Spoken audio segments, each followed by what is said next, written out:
अमित शाह और ओम बिरला की मुलाकात चल रही है, पीयूष गोयल भी वहां पर मौजूद है। इस समय की बड़ी ब्रेकिंग स्टोरी है और यह राघव चड्ढा के मुद्दे पर मुलाकात हो रही है।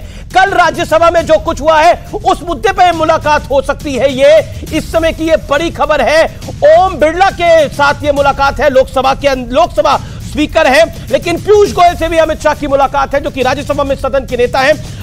मेरे साथ राज्यसभा सांसद डॉक्टर सुधांशु त्रिवेदी हैं, जो कि बीजेपी के प्रवक्ता भी हैं।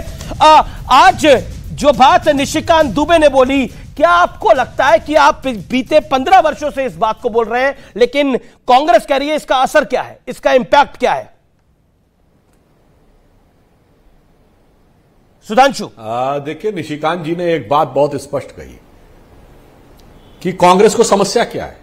समस्या यह है कि एक गरीब पृष्ठभूमि से उठा हुआ एक व्यक्ति उठते उठते अपने दम के ऊपर जी और पार्टी संगठन में व्यवस्थित ढंग से आगे बढ़ते हुए न सिर्फ प्रधानमंत्री के पद तक पहुंचा, बल्कि उस स्थिति तक पहुंचे, मैं श्री नरेंद्र मोदी जी की बात कह रहा हूं, भारत के इतिहास में पहली बार किसी गैर कांग्रेस सरकार को स्पष्ट बहुमत मिला और कांग्रेस को 137 साल के इतिहास में सबसे कमजोर दौर में पहुंचाया और जनता का लगातार 2 बार विश्वास, वो भी पिछली बार से अधिक बहुमत के साथ, ये सिर्फ नेहरू जी को मिला था। और उस जमाने में तो डेमोक्रेसी उस ढंग से स्टैब्लिश भी नहीं हुई थी। अब 52 और 57 की आप बात कहें तो उस जमाने में तो कोई दूसरी पार्टी नहीं थी। तो मुझे लगता है भारत की राजनीति में युगांतर स्थापित कर दिया मोदी जी ने, और विश्व की राजनीति में युगांतर स्थापित करने के लिए वो आगे बढ़ रहे हैं, अग्रसर है और विश्व उनको लालसा भरी दृष्टि से देख रहा है। तो ऐसे में वो कांग्रेस पार्टी का प्रथम परिवार जो ये मानता था कि सत्ता, प्रतिष्ठा और सम्मान सिर्फ उनका एकाधिकार है, तो उनके मन में तो इस ढंग का भाव आएगा। इसीलिए मोदी जी भारत की राजनीति के शायद ऐसे एकमात्र नेता होंगे जिनके प्रति इतने अभद्र, अशिष्ट और हिंसात्मक शब्दों का प्रयोग किया गया है। जिसे मोदी से एक बार पूछा गया था तो उन्होंने कहा था कि भाई आप इतनी ऊर्जा कहां से लाते हैं कि आप बताइए 9 साल में एक दिन की भी छुट्टी नहीं ली है। तो उन्होंने कहा था रोज 1 से 1.5 किलो गाली खाता हूं। तो इसलिए वो जो भारतीय जनता पार्टी के प्रति वैमनस्य, मोदी जी के प्रति ईर्ष्या और उस कारण से जो ये भाव इनका है, उसी की अभिव्यक्ति सदन के पक्ष जी। मैं संजय निरुपम का रुख करता हूं, लेकिन जो बात बेटा और दामाद को लेकर बोली, उस विषय पे मैंने सवाल पूछा था जिसका आपने जवाब नहीं दिया, आगे आप दीजिएगा। लेकिन क्या आपको लगता नहीं है गौरव गोगोई तो अमित जी एक बात कहने जी मैं संजय की बात कर रहा हूं, फिर सुधांशु आपको बता देता हूं। संजय जी 30 सेकंड में इसका देखिए, वो मैं बस एक लाइन देखिए, उस विषय के ऊपर बहुत कुछ कहने की जरूरत नहीं है। पूरे देश को एक कि भाई सोनिया जी के मन में जो भी भाव होगा, अगर ऐसा नहीं होता तो आप बताइए 2018 से 18 में कांग्रेस का उन्होंने राष्ट्रीय अध्यक्ष घोषित कर दिया था और उसके बाद क्या हुआ, कांग्रेस सबसे बुरे दौर में आ गई। तो फिर वो 19 के बाद यही स्थिति बनी कि उन्होंने छोड़ दिया। अब वो छोड़ दिया, उसके बाद भी वो सबसे आगे रहते हैं। तो इसमें कहीं कोई किंतु परंतु नहीं है कि पुत्र मोह में बड़े से बड़े लोग, एक याद दिला देना चाहता हूं, एक बार इन्होंने महाभारत का उल्लेख किया था प्रियंका जी ने, तो महाभारत में भी एक गांधारी थी जो कि अपने पुत्र दुर्योधन को, जो युद्ध हार चुका था, उसके बाद भी उन्होंने पूरा प्रयास किया था कि हारा हुआ युद्ध भी ये जीत कर स्थापित हो जाए। कमोबेश आज वैसा ही कुछ कुछ भारत की वर्तमान राजनीति में होता हुआ भी नजर आ रहा है। जी मैं सीधा रुख करता हूं संजय निरुपम का। संजय इंपॉर्टेंट इस समय यह है कि गौरव गोगोई ने एक ऐसी बात बोली जिसको लेकर आज बहुत बवाल हो गया। उन्होंने बोला कि आपके प्रधानमंत्री के कमरे में या फिर गृह मंत्री के कमरे में क्या बात होती है, हम बताएं क्या? तो उसको लेकर बहुत बड़ा बवाल मच गया और जिसको लेकर एक ऑब्जेक्शन रेज करा गया होम मिनिस्टर द्वारा। उस विषय पे आता हूं। उसके आने से पहले जब आपने सुधांशु जी को याद दिलाया कि आपने सोनिया जी और राहुल जी और इस विषय पे कुछ नहीं बोला, तो उन्होंने कहा इस पे बहुत कुछ कहने के लिए नहीं है। सच ये है कि पिछले 9 सालों तक ये लगातार बोल बोल के थक गए हैं। अब इनके पास कहने के लिए कुछ नहीं, वो पुरानी बातों को ही रिपीट करते रहते हैं। रॉबर्ट वाड्रा के मुद्दे पे ये आप कह सकते हैं, वो एक्शन ले नहीं पाए हैं। राहुल जी के बारे में, राहुल जी 2018 में जब अध्यक्ष बनते हैं उसके बाद कहते हैं कांग्रेस का पतन हो गया। 2018 में ही 3 राज्यों में एक साथ हराया गया था भारतीय जनता पार्टी को। ठीक है, 2019 में हम कैसे हारे, क्यों हारे, इसके ऊपर हम कभी बाद में चर्चा कर लेंगे और हमने कई बार चर्चा की भी है। अब रह गई बात कि प्रधानमंत्री के कार्यालय में क्या चर्चा होती है, गृह मंत्री के कार्यालय में क्या चर्चा होती है, इसके ऊपर जो भी गौरव गोगोई ने बात की उस पर मैं कुछ नहीं कर सकता। सचमुच उनके कार्यालय के अंदर क्या चर्चा होती है और वो सारी बातें न तो मेरे पास है ना उनके पास, अगर किसी के पास है तो जाहिर करे, देश को बताए। पर तो मैं उसके ऊपर क्या क्या टिप्पणी कर सकता हूं? मुझे लगता है कि मेरे पास टिप्पणी करने लायक कुछ है उस बारे में। जी okay Gaurav, Sudhanshu Trivedi 30 second, and Malook Nagar and Priyanka Kakkar.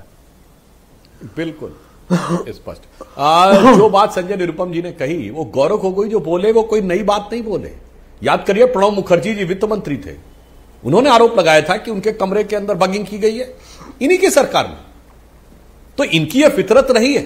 और अब ऐसे तमाम इंटरनेशनल एजेंसीज की तथ्य सामने आ गए, जैसे अभी एक आज चाइना पे आया, अलग बात है, अब तो केजीबी और सीआईए के आर्काइव्स पढ़ लीजिए तो इनके प्रधानमंत्री कार्यालय में क्या होता था वो प्रधानमंत्री तो छोड़िए, विदेश के लोगों को भी पता होता था कि अंदर अंदर क्या हो रहा है। तो वो वाली बातें भी सामने आ गई। तो वो अपना अनुभव होगा गौरव गोगोई जी का कि उनकी सरकारों में ऐसा ही होता था। और अभी हाल ही में आप देखिए किसके ऊपर आरोप लगा था, अशोक गहलोत जी पे, कि वो अपने मंत्रियों, अपने विधायक जिनके ऊपर शक था कि वो सचिन पायलट के साथ होंगे, उनकी जासूसी करवा रहे थे। तो वो अपने अनुभव से बोल रहे थे। जी मैं रुक करता हूं मलूक नागर का। कौन किसकी? जी संजय 30 सेकंड, देन मलूक नागर। ऐसा अमिश भाई, कौन किसकी खुफियागिरी कर रहा है जी, इस बारे में अगर बोलना शुरू करेंगे तो पूरा एक लंबा चौड़ा बयान निकल के आ जाएगा। यह सरकार कंट्रोल फ्रीक सरकार है और खुद नरेंद्र मोदी जी सबके ऊपर नजर रखते हैं, अपने मंत्रियों पे नजर। एक बार ये भी चर्चा थी कि कोई मंत्री फॉरेन जा रहे थे, वो टी शर्ट पहन के जा रहे थे, तो एयरपोर्ट पे मैसेज आया उनको कि आप जिस ड्रेस में जा रहे हैं ये शोभा नहीं दे रहा है। तो क्या क्या किया गया है मोदी जी के राज में, कैसे मंत्रियों पे, अपने सांसदों पे वो नजर रखते, अपने नेताओं पे नजर रखते हैं, ये तो सब कुछ देख रहे हैं। तो मुझे नहीं मालूम, लेकिन गौरव गोगोई किस संदर्भ में ये मीटिंग के उनके दफ्तरों के अंदर की बात की चर्चा कर रहे थे मुझे नहीं मालूम। लेकिन जहां तक खुफियागिरी की बात है तो यह सरकार बहुत ज्यादा कंट्रोल फ्रीक है।